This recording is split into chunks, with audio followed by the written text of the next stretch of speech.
Hi, I'm Russ Kinnell, Director of Manager Research at Morningstar. I'm very happy to be joined today by Bill Nygren, Manager of Oakmark Select and Oakmark Fund, former Morningstar Manager of the Year. Thanks for joining us, Bill. Thanks for having me, Russ. So I'm really interested in some of the changes I've seen in your portfolio. You've added Fidelity National Financial, Citigroup, and your overall financial weighting is fairly sizable now. I was wondering if you could just update us on what are financials like today versus '08?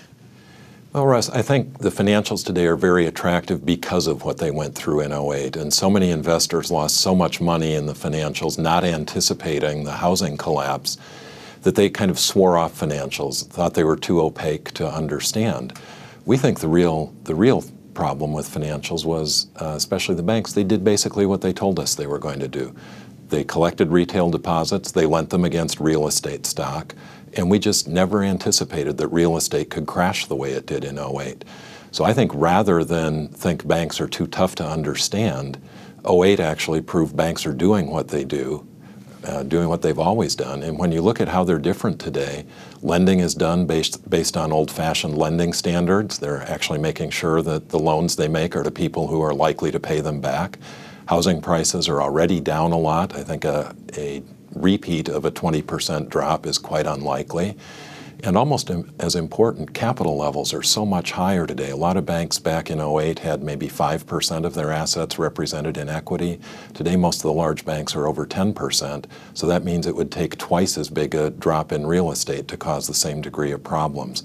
So we think the banks are a much safer place to invest today.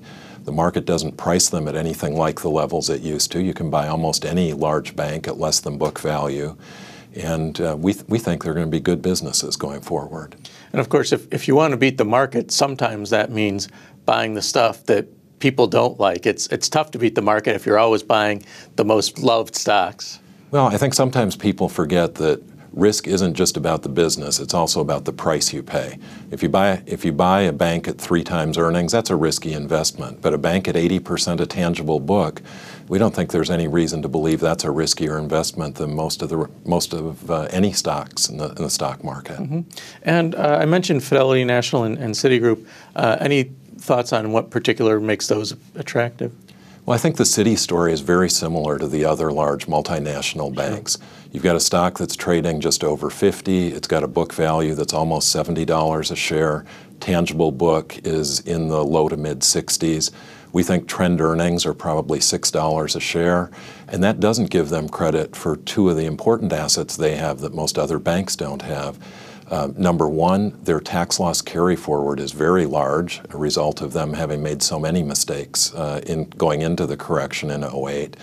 But something like the next $100 of earnings that they have per share won't get taxed. And that's a big advantage. We value that at something close to $10 a share. And second advantage that they have is they've got a lot of excess capital. They're already well in excess of the Basel requirements, and we think there's another $8 or so per share of excess capital. And because of the tax loss carry forward, that's going to be growing very rapidly. So we think Citi is worth a lot more than book value, and the stock available today at something like 75% of book strikes us as very attractive. Fidelity is a little bit different story. The stock sells around 28, earnings consensus this year somewhere around $1.75. That means it's at about a market multiple. And we're not arguing that it deserves more of a multiple than that, but rather earnings today are closer to a trough than they are to normal.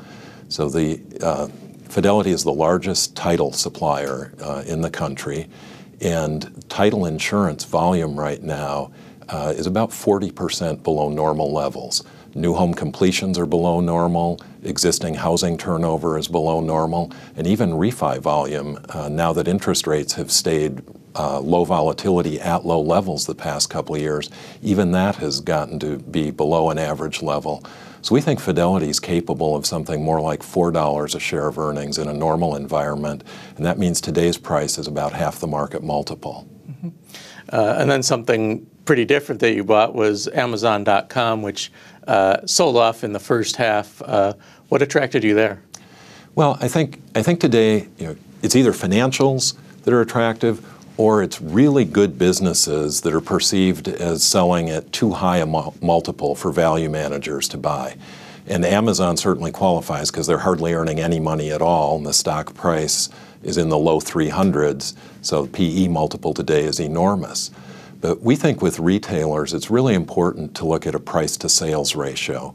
And on that basis, Amazon starts to look more reasonable relative to other retailers. And importantly, a lot of Amazon's business today is coming from selling other people's merchandise, where they're basically operating as the mall owner as opposed to the retailer. On those sales, they only get to report their commission as revenues. So if you bump that up to what the real gross merchandise volume is, Amazon's really selling at about a 20% discount on a price-to-sales basis compared to the retailers that we're all worried they're slowly putting out of business. And investors fret over how much income is being depressed by the investments Amazon is making trying to grow larger. But we think investors ought to applaud those investments because that's what's allowing Amazon to grow its sales at 20% plus per year, while the average retailer struggles to even have positive same-store sales numbers. Mm-hmm. And I'd like to switch gears a little bit and talk about you're running relatively focused equity funds, and what should an investor expect from funds like that? What kind of time horizon do they need to make funds like that work? Well, I think there's a big debate going on in the industry today of whether investors should be all passive and take advantage of real low fees, or whether the active management fees they pay are worthwhile. And we think what we do well at Oakmark is stock picking. So we want to construct the portfolios to have the maximum impact of our best ideas. The Oakmark fund owns about 50 to 60 names. That's maybe between half and a third the number of names of the average mutual fund. And Oakmark Select slims that down to just our 20 favorite ideas. So an investor in either of those funds ought to expect much higher day-to-day price volatility than they get in a typical mutual fund, but over a longer period of time, a much bigger impact from our stock selection skills. So if you believe your manager has stock picking ability, concentrating it into their best ideas is a very sensible thing to do.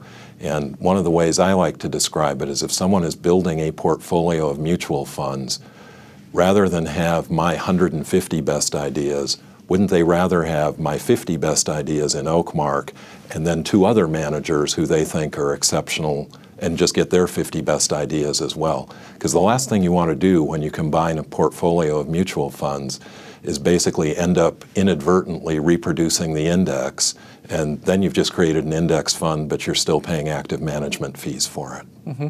And of course, with a fund like yours, you're not aiming to have modest outperformance each year. It's about long-term compounding that you're aiming for. When you look at a stock, you're not thinking, this is going to be a great 3 months for it. Right. I mean, certainly we would all love to have outperformance all the time, every week, month, quarter, year, but that's just not reality. If you apply a disciplined style that works over a long period of time, there's no way to avoid the quarters or even years where you underperform. I think an investor in any stock ought to have at least a 5-year time horizon, because the last thing you want to be in a volatile market is a forced seller. So I would encourage people, if they aren't thinking at least 5 years out, they probably shouldn't be in stocks at all.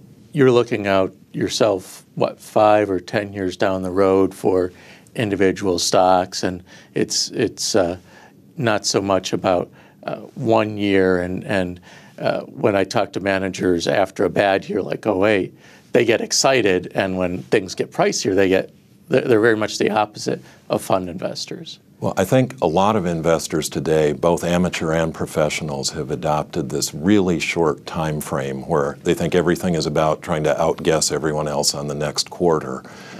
I like to say what we do at Oakmark is we bring a private equity perspective to public equity investing.